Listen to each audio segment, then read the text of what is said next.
சென்னை வியாசர்பாடியில் அமைந்திருக்கும் ஒரு அற்புதமான சிவத்தலம் ரவீஸ்வரர் ஆலயம். பாரம்பரியமான 800 ஆண்டுகள் பழமையான ஒரு அற்புதமான ஆலயம்னு சொல்லிக்கலாம்.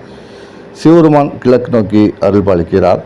நந்தி பகவானின் மேல் படும் சூரிய ஒளி சிவபெருமான் மீது நேரடியாக படுவதால் இந்த கோயில் ரவீஸ்வரர் என்ற கோயில் அழைக்கப்படுகிறது.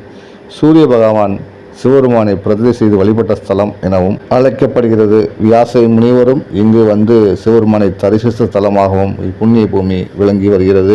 இத்தகைய சிறப்பு வாய்ந்த ரவீஸ்வரர் ஆலயத்தில் 2013ஆம் ஆண்டுக்கு பிறகும் தற்போது கும்பாபிஷேகம் நடக்கிறது.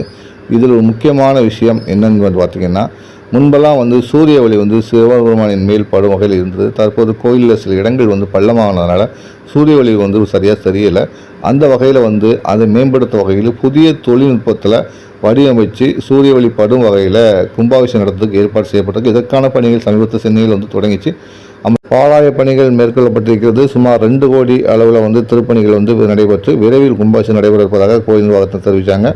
இந்த கோயிலுக்கு வாய்ப்பு கிடைச்சா ஒரு முறை சென்று வாருங்க. ரவீஸ்வரருடைய அருள் உங்கள் எல்லாத்துக்கும் கிடைக்கட்டும். தொடர்ந்து என் மனோரத்தனை இணைந்திருங்கள். எங்கள் இதயத்துடன் எப்போதும் கலந்திருங்கள்.